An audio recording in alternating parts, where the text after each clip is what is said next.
Your marital status का क्या मतलब होता है, ये आज की इस वीडियो में सीख लेते हैं।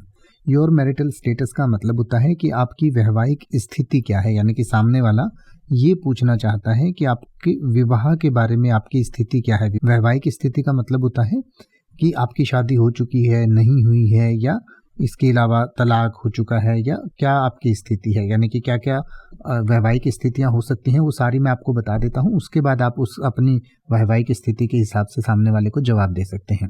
अगर आप बिल्कुल कवारे हैं या बिल्कुल कवारी हैं, आपकी एक बार भी शादी नहीं हुई है, तो आप सिंगल या अनमैरिड अपने आप को कह सकते हैं। सिंगल या अनमैरिड। सिंगल मतलब आप किसी रिलेशनशिप में भी नहीं हैं और आपकी शादी भी नहीं हुई है, और अनमैरिड मतलब अविवाहित हैं, यानी कि आपकी शादी नहीं हुई है। अगर आपकी शादी हो चुकी है तो आप मैरिड हैं। लड़का और लड़की दोनों ही मैरिड कह सकते हैं अगर उनकी शादी हो चुकी है तो। और अगर आपका तलाक हो चुका है तो आप डिवोर्स्ड कह सकते हैं। और अगर किसी महिला के पति की मृत्यु हो चुकी है या पत्नी की मृत्यु हो चुकी है किसी व्यक्ति की, तो उसको विडोड कहा जाता है, यानी कि कोई पुरुष जो है जिसकी पत्नी मर गई होती है उसको विडोड कहते हैं। और कोई महिला ऐसी है जिसके पति की मृत्यु हो गई है तो उसको भी विडोड और हिंदी में विधवा कहते हैं। इसके अलावा अगर आप अलग रह रहे हैं या अलग हो चुके होते हैं तो आप सेपरेटेड हैं, यानी कि अलग रह रहे हैं। अगर किसी की सगाई हो चुकी होती है तो उसको इंगेज्ड कहा जाता है। और अगर कोई किसी रिलेशनशिप में होता है, यानी कि किसी के साथ प्रेम संबंध उसका चल रहा है, तो उसको इन अ रिलेशनशिप कहा जाता है।